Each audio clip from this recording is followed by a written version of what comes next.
like you in this village. Everybody looks at you, but not us. Why must it always be you? Why do people only like you because of your beauty? Today it ends. The cock had barely crowed when Agbako village began to hum with the sound of women sweeping, pestles pounding yam, and laughter spilling from the market square.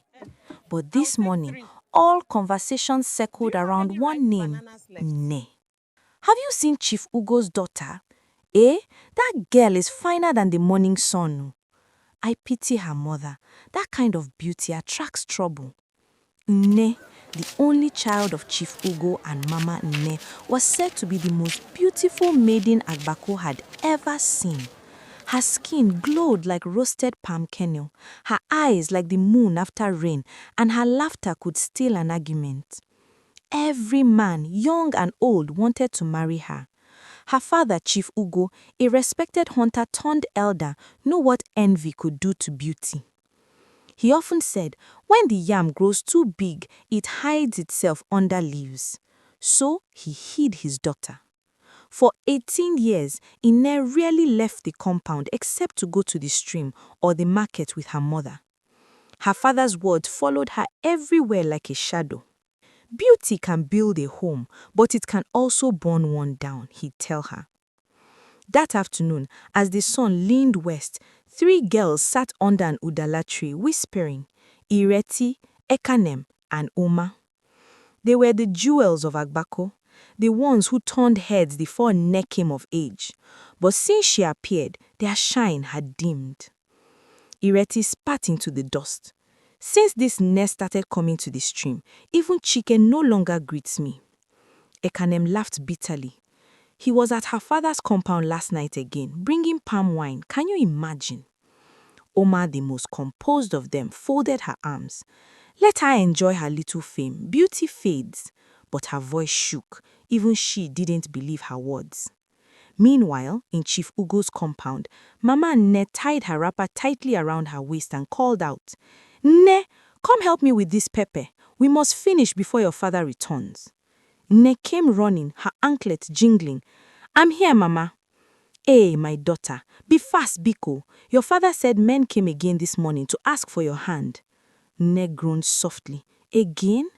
Yes, again. This time, Chief Okoro's son. He even came with a goat and 2 tubers of yam. I don't want to marry yet, Mama.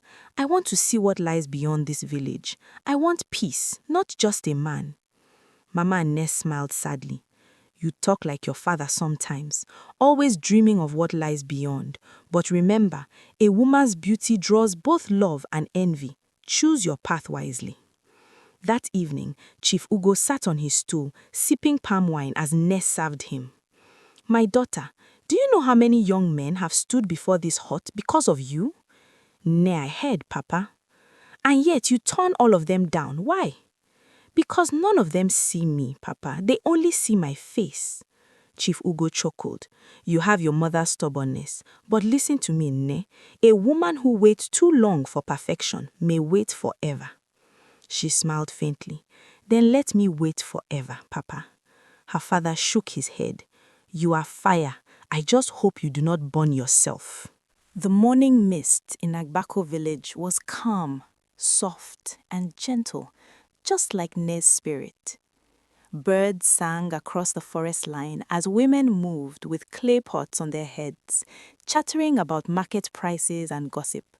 But among the voices that carried that morning, Ne's name danced most.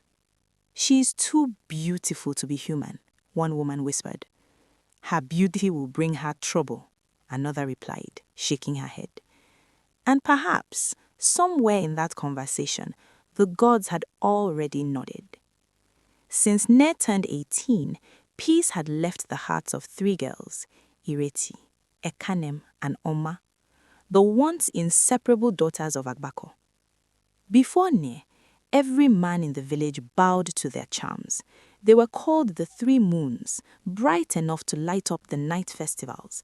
But now, they were but shadows under the sun of Ne's beauty. Whenever Ne passed, men forgot their own names. Mothers whispered prayers for sons to find wives like her, Even the village drummers made songs about her, and her laughter became melody in the streets. And that was the beginning of the hatred. One evening, as the three girls sat under the ancient Udu tree, Ekanem spat angrily into the sand. I'm tired of hearing her name. Ned this, Ned that. Does she have two heads? Oma folded her arms, staring at the moon above. It's not her fault the gods made her fine. Oh, stop defending her, Ireti snapped. You think I don't see the way you stare at your reflection every day trying to look like her? Oma's face stiffened. I'm not the one angry because Udo stopped visiting me after seeing her. Enough, Ekanem shouted. We can't sit here and let her take everything from us. We were the ones people spoke about before she came. Silence fell between them. Then, slowly, a dark thought began to form in Ireti's eyes, a thought that would change everything. The next morning, Ne woke up to her mother's soft voice. Ne, my daughter, please go to the stream. Fetch me a pot of water before your father returns. Yes, ma. She tied her wrapper. The sunlight kissed her skin as she walked, and every step she took felt like a blessing. At the stream, she saw them, the three friends sitting near the water, whispering among themselves. Good morning, sisters, Ne greeted with her usual warmth. Good morning, Ne, Ekanem replied coldly, then added, but we are not your sisters. The sting of those words made Ne pause. I'm sorry, I meant no harm. I'll just fetch my water and leave. She bent, dipped her pot into the clear stream, and lifted it with gentle balance. Are you going to leave without saying goodbye? Ireti mockingly said. I'm sorry. Goodbye. We don't need your apology, Oma muttered. Just remember, not everyone smiles with you means you will.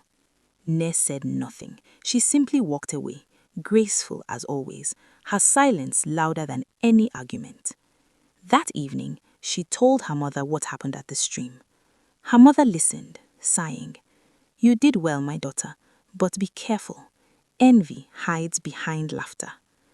Days passed, and the girls noticed something strange. Ned didn't hold grudges. Instead, she greeted them with the same smile each time, and that somehow made them hate her even more. One afternoon, while weaving baskets near the market square, Oma said, Perhaps we've been too harsh. Maybe we can make peace with her. Ekanem laughed, a little too loud. Peace? No, my dear, we'll make her trust us, Iriti smacked.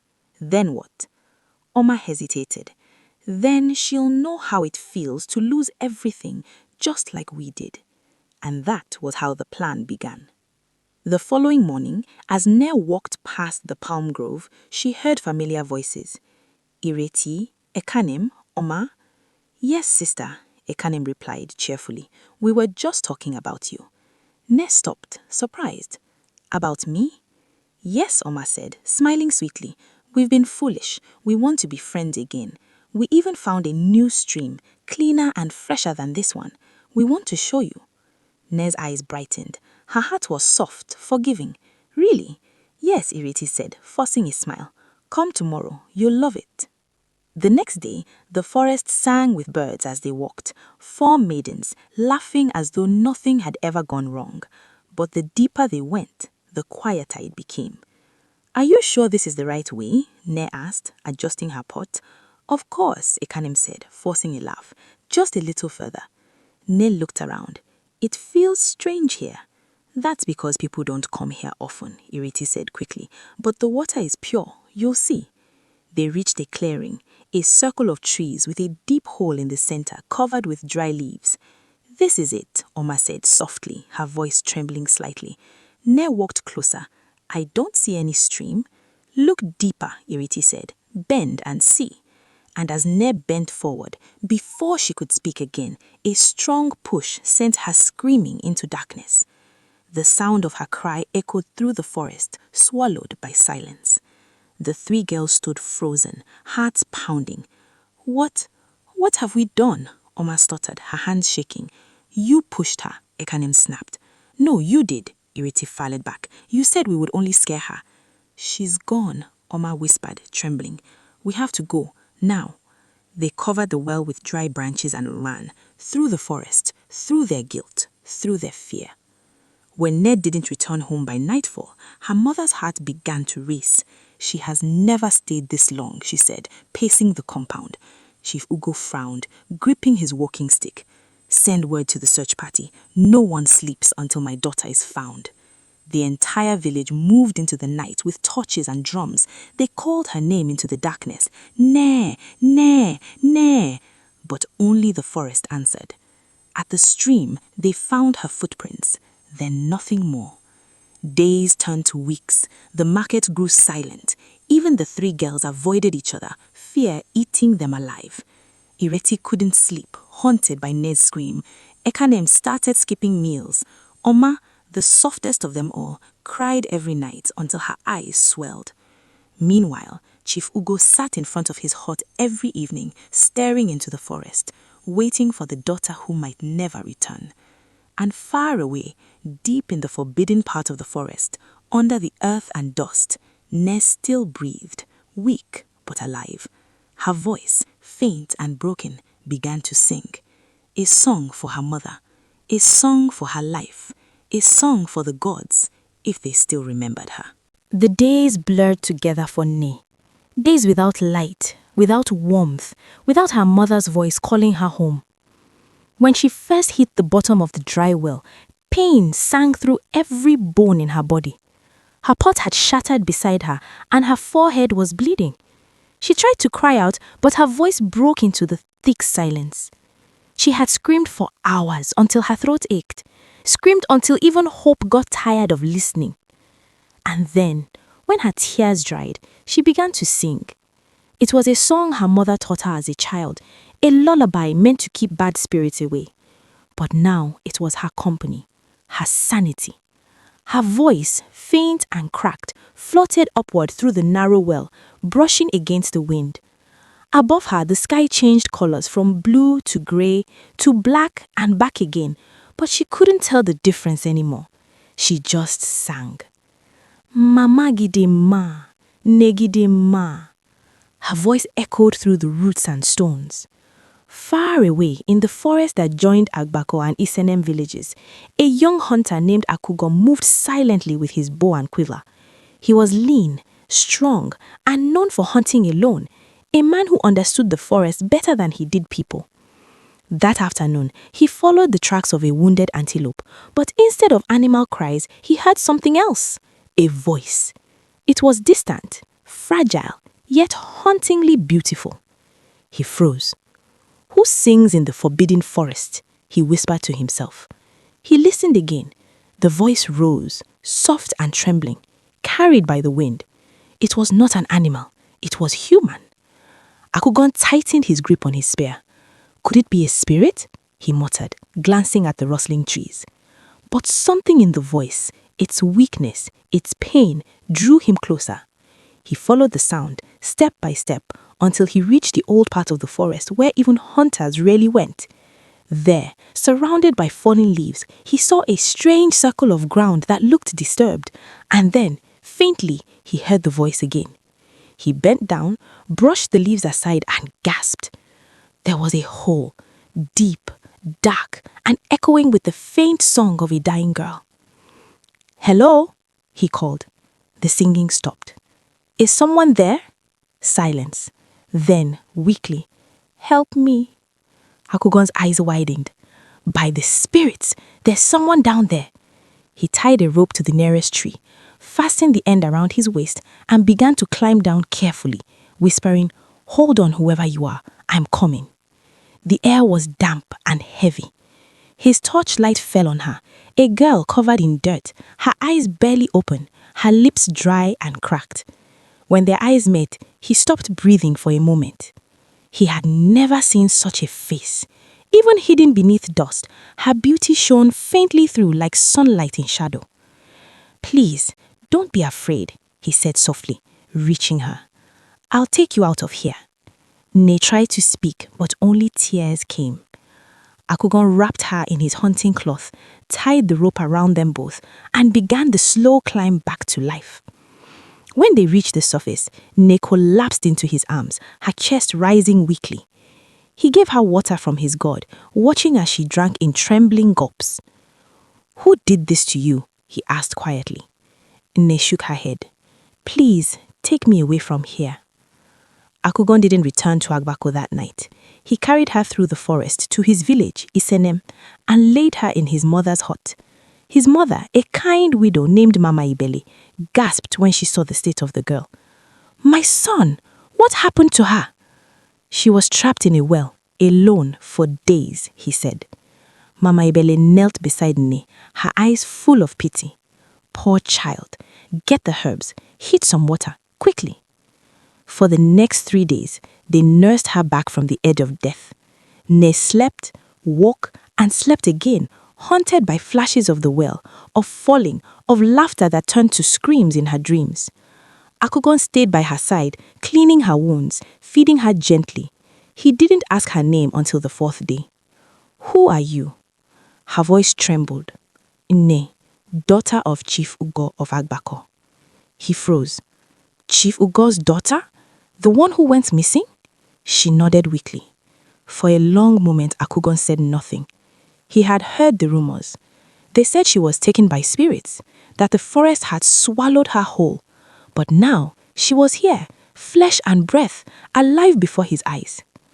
"How long was I gone?" Nne asked quietly. 3 weeks, he said.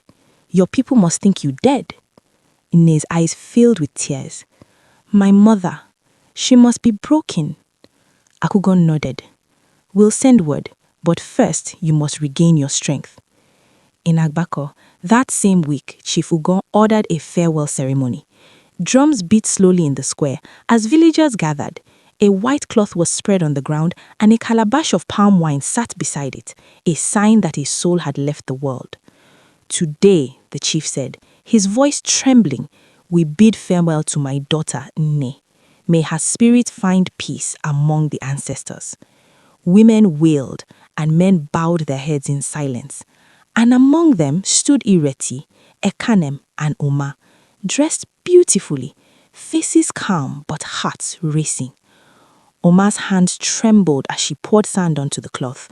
The guilt was eating her alive. Ireti's eyes darted around nervously. Ekanem whispered under her breath, "It's done. We must never speak of it again." But Fate, listening quietly among the crowd, had other plans. Back in Isenem, Nne began to heal. Her laughter returned little by little. Akugon would sit outside the hut at night, listening to her hum softly, the same song that had led her to her. "You sing even after all that's happened?" he said one evening. Nne smiled faintly. "If I stop singing, I might forget who I am." He nodded, admiring her strength. "You are brave," he said. "Most would have given up." She looked at him, eyes deep with gratitude. "I would have died there if not for you." Akugon looked away embarrassed. "The forest led me to you." "The forest?" Nne asked. "Yes," he said, his voice low. "Sometimes it whispers when something must be found." There was silence between them. For a moment, the only sound was the chirping of night insects and the soft crackle of fire. Nne looked at him, thoughtful. Maybe the forest knew my story wasn't finished yet. While Agubako mourned, Nne lived, but destiny was only catching its breath. The day she would return home was near, and when she did, the truth would burn brighter than any fire the village had ever seen. The air in Agubako village was thick with drumbeats and grief. It had been exactly 21 days since Nne disappeared, and Chief Ugo had ordered her funeral rites completed, a farewell to his only daughter, the pride of his heart. Women wore white wrappers, men beat the talking drums softly. Nne's mother, Mama Obiagili, sat on the ground, head wrapped in a white scarf, eyes swollen from tears that refused to end. The priest of the clan raised his hands. "The daughter of Ugo has departed. May the gods guide her spirit to the land of peace.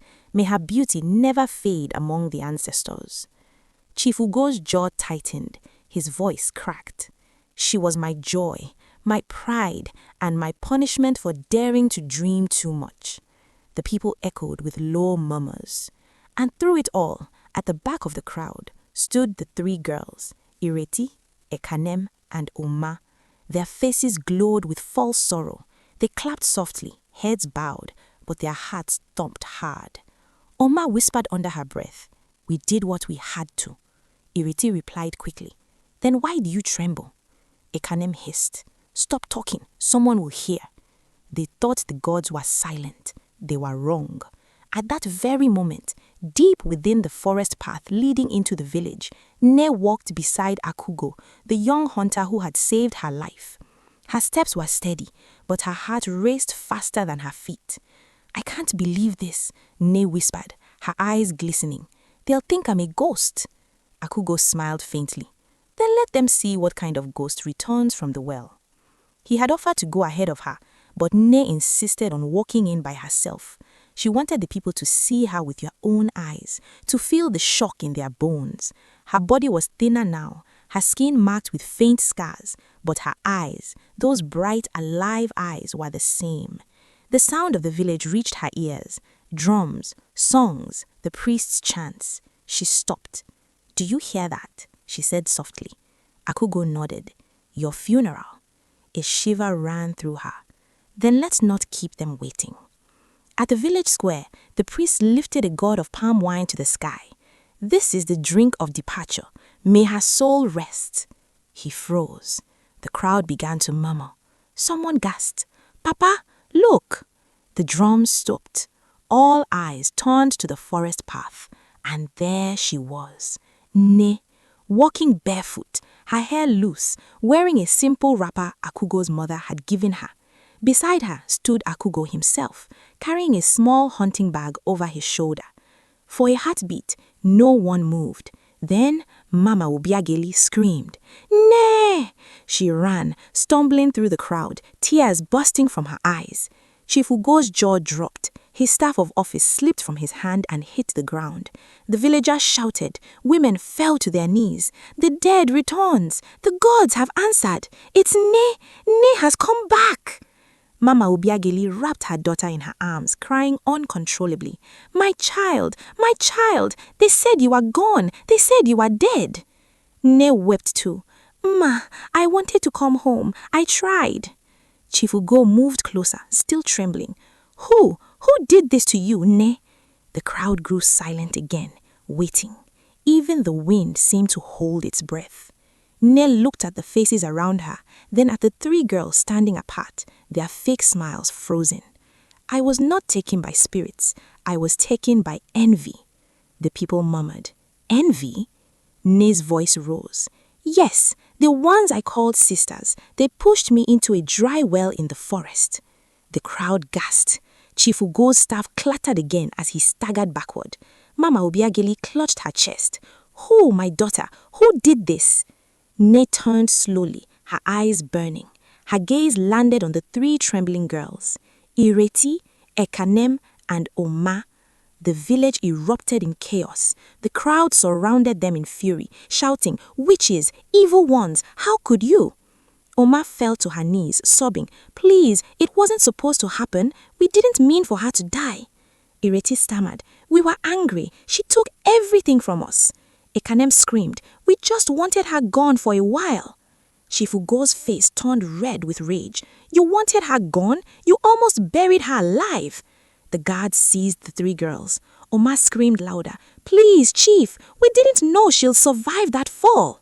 Ne looked at them, no hatred in her eyes, only sadness. "You envied my face, but what you tried to bury was not my beauty. It was your own peace." The elders gathered quickly. It was the law of Agobako. No one who attempted murder could live among the people. Chief Ugo, though broken, raised his hand and said, "The spirits themselves have judged this case. The girls will be banished beyond the river at dawn. May their shadows never return to Agobako." The crowd roared in agreement. The girls cried, but their cries fell on deaf ears. Akugo stepped forward, bowing slightly. "My chief," he said, "I found her in the forest. The gods must have led me to her. Let her know that her life still has purpose." Chief Ugo clasped his shoulder. "You are a brave man, son of Esenem. You saved what I could not protect. Tell me your name." "Akugo, son of Ebele." The chief nodded. "Then from this day, Agobako and SNM shall share friendship again. You have my gratitude. Ne looked at him, her savior, her friend, and smiled through tears. Akugo, she said softly, you found me when even hope stopped searching. He smiled faintly. Maybe it wasn't me who found you. Maybe the forest sent me. That night, under the moon, the village danced again, not in mourning, but in joy. The drums spoke a different language now, one of victory and second chances. Mama Obiageli sang and laughed, touching her daughter's hair as if to make sure she was real. Chief Ugo sat quietly by the fire, staring into the flames, whispering prayers of gratitude to the ancestors. And in the distance, the cries of Ireti, Ekanem, and Oma faded into the forest as they were led away. The moon over Agbako was fuller than it had been in months, calm, round, and watching. The drums had gone silent, but their rhythm still lingered in the hearts of the people. It had been 40 days since Ne's return. The whispers in the village had softened into stories, stories of strength, grace, and forgiveness. Children now played by the well she once fell into, calling it Ne's mirror. Ine sat at the edge of the compound one evening, her feet brushing the soil, staring into the dying sun. Her father approached quietly, leaning on his staff. For a while he said nothing, then his deep voice broke the silence. You've grown quieter, my daughter. She smiled faintly. Silence is the only language that listens, Papa.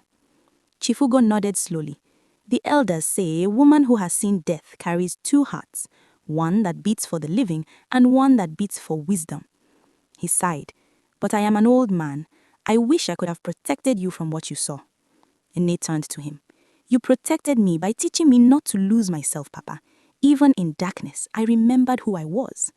He looked at her, pride softening the lines of age on his face. And now the people look to you for strength. You could lead this village one day. Ine laughed softly. And who would marry a leader of men? Maybe someone who doesn't fear her strength, he said with a knowing smile. Later that night, under the same moonlight, a soft knock came on the compound gate. It was Akugo. He bowed respectfully when Chifugo appeared. Chief, forgive me for coming this late. I brought a gift for your daughter. Chifugo eyed him curiously, then smiled faintly. The gates of gratitude are never closed at night. Come. Akugo stepped forward, carrying a small woven basket. Inside was a string of bright red beads and a carved wooden pendant shaped like the moon. It's from my mother, he said. She said it belongs to the woman who brought peace to my sleep. Ine appeared at the doorway, her eyes bright in the firelight. Peace to your sleep, she teased softly. Akugo chuckled. Charles, since that night, I have not stopped hearing your voice when I hunt. It's as if the forest whispers your name. Her cheeks warmed. Then maybe the forest loves stories of stubborn girls who refuse to die. They both laughed quietly. Chifugo watched them, a gentle smile forming.